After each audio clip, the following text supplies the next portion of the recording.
নমস্কাৰ, মই মমী ৰায়চৌধুৰী। আপোনালোকলৈ আজি আৰু এটা ভিডিঅ' আগবঢ়ালো। কথাটো হৈছে যে আপোনালোকে নিশ্চয় গম পাইছে যে যোৱাকালিৰ পৰা সামাজিক মাধ্যমত বহুত চৰ্চিত বিষয় এটা হৈ আছে। সেইটো হৈছে যে আমাৰ সকলোৰে পৰিচিত এটা সময়ত বটদ্ৰৱা সমষ্টিৰ প্ৰাক্তন বিধায়িকা, এসময়ৰ মহাময়ী অভিনেত্ৰী আৰু তথা বৰ্তমান শেহতীয়াকৈ মহিলা আয়োগৰ মূল দায়িত্বত থকা আমাৰ সকলোৰে পৰিচিত আঙ্গুৰলতা ডেকা ডাঙৰীয়ানীৰ বাইদেউৰ এটা মন্তব্যই বহুত চৰ্চিত বিষয় হৈ আছে। আৰু তেখেতে যোৱাকালি এখন সজাগতা সভাত তেখেতে মন্তব্য আগবঢ়াই, মই মন্তব্যটো আপোনালোকক জনাই দিছো। তেখেতে কয় যে মোৰ বেংক বেলেঞ্চ আছে, সেইবাবে মই সিদ্ধান্ত ল'ব পাৰো। মই গাড়ী এখন ল'ম বুলি ভাবিলেই ল'ব পাৰো, ঘৰ এটা সাজিম বুলি ভাবিলেই ঘৰ সাজিব পাৰো। যাৰ একাউণ্ট জিৰ' বেলেঞ্চ, তাৰ সিদ্ধান্ত জিৰ'।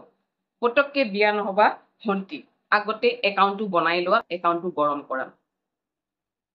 ঠিকেই আছে বাৰু, তেখেতে এটা উপদেশ দিছে যে সোনকালে বিয়া হ'ব নালাগে। হয়, সেইটো আমিও মানো, সকলোৱে কয়। আমি চবকে কওঁ ল'ৰা ছোৱালীক লগ পালে যে আগতে নিজৰ ভৱিষ্যতটো গঢ় দিয়া, তেতিয়া তাৰপিছত উপযুক্ত সময় হলে বিয়া পাতিবা। এতিয়া কথাটো হৈছে কি, এই যে তেখেতে একাউণ্ট গৰম কৰাৰ কথা কৈছে, এতিয়া মই সুধিছো যে একাউণ্ট গৰম কৰিবলৈ হলে আমি কি কৰিব লাগিব? যিটো সময়ত অসমত নিবনুৱা সমস্যা ভাৰাক্ৰান্ত হৈ আছে, MSc MA পাছ কৰা ছোৱালীবিলাক পাছ কৰি ঘৰত বহি আছে, ঠিক সেই সময়ত তেখেতে এই যিটো মন্তব্য আগবঢ়াইছে, পৰামৰ্শ আগবঢ়াইছে, তেখেত সেইখন চৰকাৰৰে অংশীদাৰ। তেখেতে এটা সময়ৰ বিধায়িকা আছিলে। তাৰ পিছতো তেওঁ এইবিলাক সমস্যা তেওঁ কিয় চৰ্ট আউট নকৰিলে, এই নিবনুৱা সমস্যা?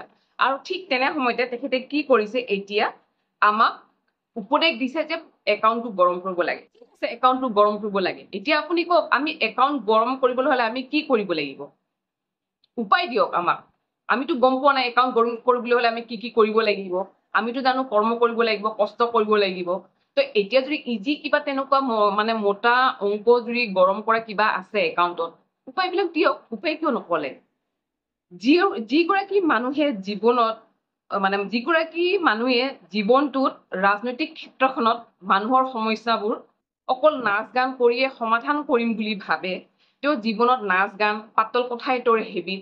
যিগৰাকীয়ে বিধায়িকা হিচাপে সফল হ'ব নোৱাৰিলে, যিগৰাকী মানুহে ৰাজনৈতিকভাৱে সফল হ'ব নোৱাৰিলে, যাৰ নিজৰ কোনো স্থিৰতা নাই, স্থিৰ পাতল, ঠিক তেনেকুৱা মানুহ এগৰাকীক এটা দলে সৰ্ববৃহৎ নিজকে কোৱা দল এটাই যেতিয়া মহিলা আয়োগৰ অধ্যক্ষ হিচাপে দায়িত্ব দিছিলে, তেতিয়া আমাৰ মনত বহুতখিনি প্ৰশ্ন উত্থাপিত হৈছিলে। আমি বহুতখিনি কিবা কব বিচাৰিছিলো, কিন্তু কিছুমানে কয় যে চব কথাতে মাত মতাটো বেয়া। কিছুমান কথা সময়ৰ ওপৰত এৰি দিব লাগে, চাই থাকিব লাগে। হ'ব পাৰে, ঠিক তেনেকুৱা আমি এৰি দিলো, কাৰণ আমি কিবা এটা সমালোচনা কৰিব গলে আমি বেয়াই, আমাক এটা লেবেল এটা লগাই দিয়া হয়। গতিকে সেই মুহূৰ্তত এটা কথা আমাৰ মনলৈ আহিছে যে ইমান এটা দায়িত্ব পোৱাৰ পিছতো এই এনেধৰণৰ এটা টুলুঙা মন্তব্য, তাকো সেইখন আসনত বহি যিগৰাকী মহিলা আয়োগ, তেওঁ মহিলাক নেতৃত্ব দিয়ে, সমগ্ৰ অসমৰ মহিলাৰ নেতৃত্ব দিয়ে, মহিলাৰ তেখেত অভিভাৱক। তেনে ক্ষেত্ৰত তেওঁৰ যিটো মন্তব্য যে পইচাই সৰ্বস্ব, পইচাই চবকিছু, এইটো কেনেকে হব পাৰে? কিমান দূৰ যোগ্য? তেওঁৰ মানসিকতা কি অলৰেডি আমি বুজি উঠিছো। তেওঁৰ কাৰণে পইচা চবকিছু হব পাৰে, কিন্তু সকলোৰে কাৰণে পইচাই চবকিছু নহয়। তেখেতে মহিলা আয়োগৰ গুৰু দায়িত্বত বহুওৱা হৈছে, সেই আসনখন দিয়া হৈছে, সেই আসনখনত তেখেতে কিবা মৰ্যাদা ৰাখিছেনে? তেখেতে নাৰী হিচাপে কোনোদিনৰ জোনমণি ৰাভাৰ বিষয়ে কেতিয়াও মাতি নাপালে। বাৰু জোনমণি ৰাভাৰ তেখেতৰ এই ঘটনাটোৰ সময়তে তেখেতে বাৰু মহিলা অধ্যক্ষ মহিলা আয়োগৰ অধ্যক্ষ দায়িত্বত নাছিলে, কিন্তু তেখেতে মহিলা আয়োগৰ দায়িত্বত থাকোতে সিদিনা গোলাঘাটৰ আমাৰ দুৱৰী নাম আছিলে দুৱৰী ডেকা নে কি পাহৰিলো, কিন্তু তথাপিও তেখেতৰ ক্ষেত্ৰত মাত এটা মাতি নাপালে। আমাৰ যশিকা দাস, সেই যশিকা দাসৰ বিষয়ে তেখেতে কেতিয়াও মাত এটা মাতি নাপালে, আৰু তেখেতে অধ্যক্ষৰ দায়িত্বত বহি আছে। কি হৈ আছে এইবিলাক? যিগৰাকী মহিলাৰ কাৰণে কেতিয়াও মাত মাতি নাপালে, এনেকুৱা টুলুঙা মন্তব্য দি আকৌ মহিলাক অপমান কৰি আছে, সমগ্ৰ মহিলাক তেওঁ তুচ্ছ তাচ্ছিল্য কৰি আছে। তেওঁ কেনেকে মহিলা আয়োগৰ গধুৰ দায়িত্বত বহিব পাৰে? তেওঁৰ কিবা নৈতিক অধিকাৰ আছেনে? এতিয়া আমি আমাৰ এই চৰকাৰখনক প্ৰশ্ন কৰিব বিচাৰিছো, আমাৰ মুখ্যমন্ত্ৰী মহোদয়ক প্ৰশ্ন কৰিব বিচাৰিছো যে তেখেতে সমগ্ৰ মহিলাক অপমান কৰা নাইনে?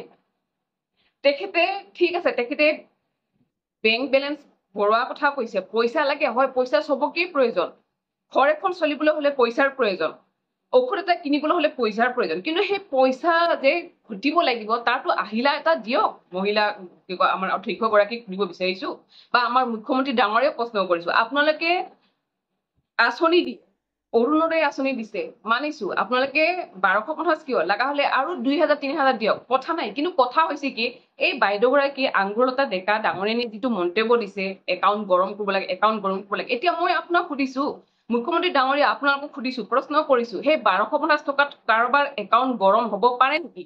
একাউণ্ট কেনেকে গৰম হব? উপায় দিয়ক আমাক।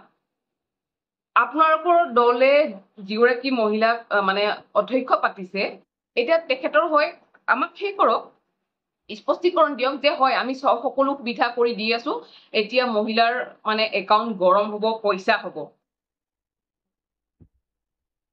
কি ধৰণৰ মন্তব্য তেওঁ আগবঢ়াইছে, কি ধৰণৰ?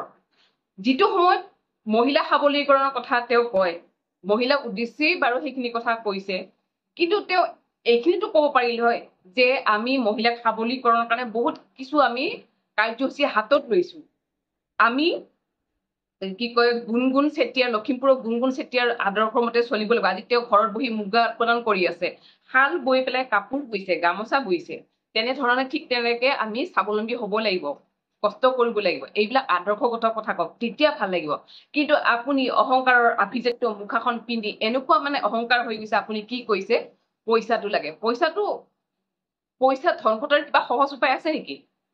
ইজি মানিৰ উপায় কিবা আছে নেকি? আজি চাওক, আপোনাৰ মন্তব্যই হয়তো বহুতে ভাল পাইছে, বহুতে বেয়া পাইছে, আমাক বেয়া লাগিছে, আমাক এইকাৰণে বেয়া লাগিছে কাৰণ পইচাৰ মূল্যটো আমি বুজি পাওঁ, আমি কষ্ট কৰিব লগা হয় বা চিন্তা কৰিব লগা হয়। আপোনাৰ দৰে মানসিকতা বা আপুনি পোৱাৰ দৰে তেনেকুৱা হয়তো ভাগ্য কাৰো নাই। আপোনাৰ যিটো মানসিকতা, যি ধৰণে পইচা ঘটিছে আপুনি, বা আপোনাৰ বিজেপি চৰকাৰখনে বহুত কিছু দিছে, আমি জানিব পৰা মতে আপোনাৰ কাপোৰৰ বুটিক আছে, আপোনাৰ জিম কাৰখানা আছে, তো আপোনাৰ পইচাই পইচা, আপোনাৰ কাৰণে পইচাই সৰ্বোচ্চ, কিন্তু বেলেগৰ কাৰণে সেইটো নহয়। গতিকে আপুনি এনেকুৱা ধৰণৰ মন্তব্য দিবলৈ ক'ত পালে? কি কৰি আছে মানে আপুনি? গতিকে মই ভাবো যে তেখেতে যিটো কথা কৈছে, আকৌ কৈছো, কিবা এটা ৰাস্তা দেখাই দিয়ক ছোৱালী বিলাকক, এনেই বেকাৰ মূৰটো চুবাব নাযাব কাৰো। পইচাই চব কিছু নহয় ডাঙৰীয়ানী, পইচাই চব কিছু নহয়। পইচা লাগে, আপুনি সেই ৰাস্তাটো দিয়ক আমাক। পইচা কেনেকে আমি একাউণ্টটো কেনেকে গৰম কৰিম, সেই একাউণ্ট গৰম কৰাৰ ৰাস্তাটো আমাক দেখাই দিয়ক।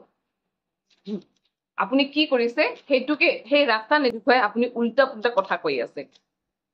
তাৰমানে আপোনাৰ কাৰণে সমগ্ৰ যেনেকে গোটেই জীৱনটো আপোনাৰ নাচ গান কৰোঁতেই গৈছে, নাচ গানে আপোনাৰ চব কিছু পইচা পাতি পাই গৈছে, ঠিক তেনেকে সকলোকে তেনেকুৱা বুলিয়ে ভাবিছে নেকি? আমি ভাবিছিলো যে বাইদেউজনী টিকট চিকট নাপাই এতিয়া চাগে ৰাজনৈতিক জীৱন সামৰি এতিয়া তেওঁ চিনেমা জগতত যাব, তেনেকুৱা ভাবিছিলো। কিন্তু শেহতীয়াকৈ আপোনাৰ এইবিলাক দেখা পালো, আপুনি মহিলা আয়োগৰ অধ্যক্ষ পদত কি হল, ঠিকে আছে বাৰু, এইখন বিজেপি চৰকাৰে আৰু বেলেগ ছোৱালী নাপালে, পঢ়া শুনা শিক্ষিত ছোৱালী আৰু নাপালে তেওঁলোকৰ বাবে, কি বা সেইকাৰণে তেওঁলোকে আকৌ আপোনাৰ জোৰ জবৰদস্তি টানি আকৌ সেইখন মানে দায়িত্ব দিলে। তাৰপিছত আমি দেখিলো যে মানে গাখীৰ দি কাউৰীক যিমানে গান উঠোৱাই কিয়, যি ধৰণৰ গাখীৰ নহওক কিয়, কাউৰী কলাই হৈ থাকিব, ঠিক তেনেকুৱা, ঠিক আপুনিও সেইটো মানসিকতাৰে তেনেকেই চলিব আপুনি। সকলোকে মানে প্ৰতিটো কথা মানে আপোনাৰ কাৰণে মানে ইজি আৰু মানে। দুখ লাগিছে বাইদেউ, দুখ লাগিছে। এগৰাকী সচেতন যুৱতী, এগৰাকী মানে সচেতন মহিলা হিচাপে আমি দুখ পাইছো। আমি সমগ্ৰ নাৰী সমাজে এই ঘটনাটো আমি গৰিহণা দিছো। নমস্কাৰ।